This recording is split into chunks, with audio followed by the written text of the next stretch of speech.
अस्सलाम वालेकुम। आज का हमारा टॉपिक है पेप्टाइड बॉन्ड फॉर्मेशन, यानी पेप्टाइड्स कैसे बनते हैं और पेप्टाइड बॉन्ड कैसे बनता है।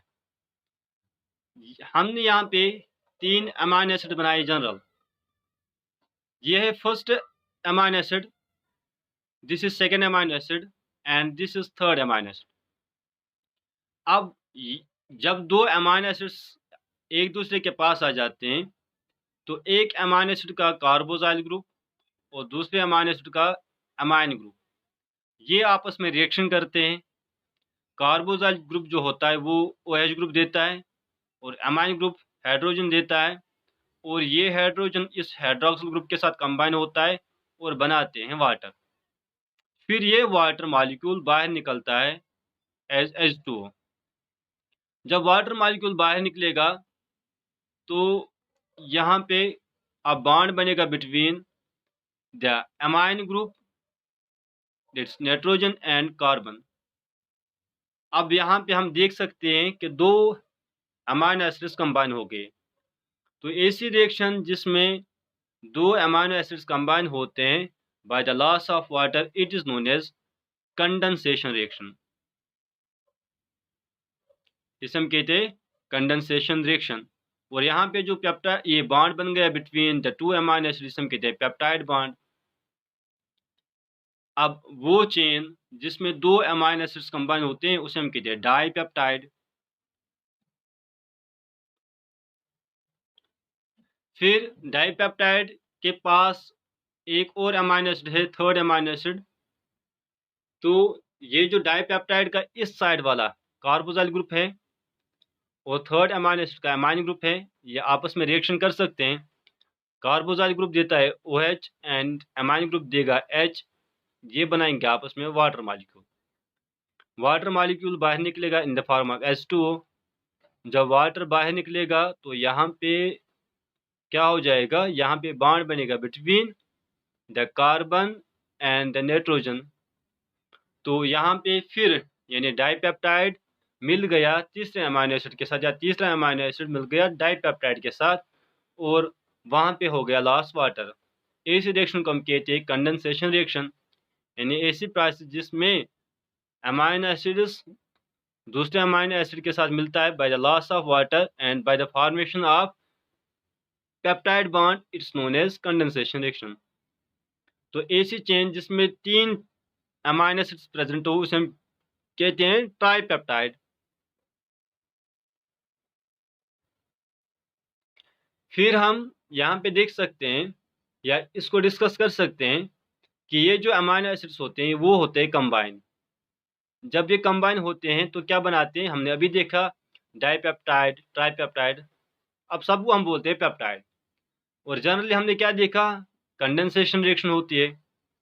किस किस के दरमियान कंडेंसेशन रिएक्शन होती है, between the amino group of one amino acid और दूसरा जो अमाइनो एसिड होता है उसके कार्बोजाइल ग्रुप के दरमियान, and carboxyl group of adjacent amino acid. और जब कंडेंसेशन रिएक्शन होती है तो वहाँ पे होता है loss of water molecule. Amino group जो था वो देता था हाइड्रोजन, वो कंट्रीब्यूट करता था हाइड्रोजन, और कार्बोजाइल ग्रुप देता था OH ग्रुप। जब H और OH ग्रुप मिलते थे तो बनता था वाटर। फिर हमने डिस्कस किया था कि ये जो बॉन्ड बनता है बिटवीन टू अमाइनो एसिड, ये होता है कोवेलेंट बॉन्ड। और इस बॉन्ड को हमने यहाँ पे नाम दिया था, आप देख सकते हो, हमने इसको दिया था पेप्टाइड बॉन्ड। तो हम यहाँ पे लिख सकते हैं the bond form between two amino acid is called covalent bond, is a covalent bond and it is known as peptide bond. इसे हम पेप्टाइड बॉन्ड कहते हैं। फिर हमने कहा था यहाँ पे कि जब दो अमाइनो एसिड्स एक चेन बनाते हैं उसे हम कहते हैं डाईपेप्टाइड। जब तीन अमाइनो एसिड्स, ये एक अमाइनो एसिड दूसरा अमाइनो एसिड तीसरा अमाइनो एसिड चेन बनाती है तो इसे हम कहते हैं ट्राईपेप्टाइड। तो यहाँ पे यही कहा गया है, chain of two amino acids is known as dipeptide. A chain of three amino acids is known as tripeptide. A chain of four amino acids is known as tetrapeptide. फिर अगर चेन है बहुत सारे अमाइनो एसिड्स की, यानी बहुत सारे amino acids combine होते हैं, तो उस चेन को हम कहते हैं पॉलीपेप्टाइड। और यहाँ पे हमें याद रखना है, पॉलीपेप्टाइड को हम कभी कभी कहते हैं प्रोटीन्स भी। This was all about peptides and peptide bond formation. अब हम देखेंगे the function of amino acids in our body. ये जो अमाइनो एसिड होते हैं, अभी हमने देखा the first function is formation of protein. हमने देखा कि अमाइनो एसिड्स कंबाइन होते हैं तो बनाते हैं पॉलीपेप्टाइड, और पॉलीपेप्टाइड्स को हम प्रोटीन्स भी कहते हैं।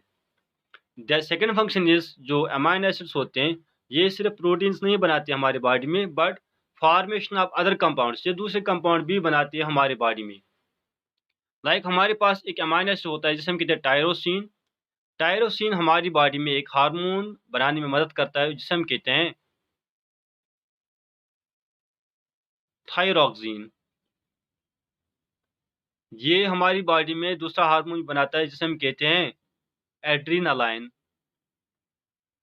और ये ब्लैक पिगमेंट जो स्किन में बनता है उसको बनाने में भी मदद करता है जिसे हम कहते हैं मेलानिन। फिर हम ये देखते हैं कि जो ट्रिप्टोफैन हमारी बॉडी में होता है अमाइनो एसिड्स, वो विटामिन 5 बनाने में मदद करता है जिसे हम कहते हैं nicotine amide, sorry nicotine amide. और एक प्लांट हार्मोन में भी होता है, यानी प्लांट हार्मोन बनाता है जिसे हम कहते हैं इंडोल एसिटिक एसिड और ऑक्सीन। ये जो अमाइनो एसिड्स होते हैं वो ग्लूकोज भी बना सकते हैं by the loss of NH2 group. वो NH2 ग्रुप अगर लॉस होगा उसमें तो ग्लूकोज बनता है। और इस प्रोसेस को जिसमें एन यानी अमाइनो एसिड से ग्लूकोज बनता है उसे हम कहते हैं ग्लूकोनियोजेनेसिस।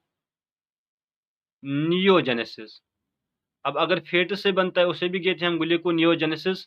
अमाइनो एसिड से बनता है तो उसे भी हम कहते हैं ग्लूकोनियोजेनेसिस। यानी जब भी नॉन ग्लूकोज सोर्स से, यानी जो ग्लूकोज नहीं होता है, नॉन ग्लूकोज सोर्स से ग्लूकोज बनता है उसे हम कहते हैं ग्लूकोनियोजेनेसिस। अब अमाइनो एसिड जो होते हैं वो हमारे एंटीबायोटिक्स में भी प्रेजेंट होते हैं, तो हम क्या पे लिख सकते हैं कि ये जो नॉन प्रोटीन अमाइनो एसिड होते हैं, these are the components of antibiotics. और ये जो एंटीबॉडीज या अमाइनो एसिड्स होते हैं ये बायोसिंथेटिक पाथवे में भी मदद करते हैं। कुछ अमाइनो एसिड्स होते हैं लाइक हमारी बॉडी में होता है एक सिट्रुलाइन, दूसरा होता है हमारी बॉडी में ऑरिथीन, जो इम्पॉर्टेंट रोल प्ले करते हैं इन द यूरिया साइकिल। ठीक है। अब this was all about the functions of amino acids in the peptide bond formation. Take care. Allah Hafiz.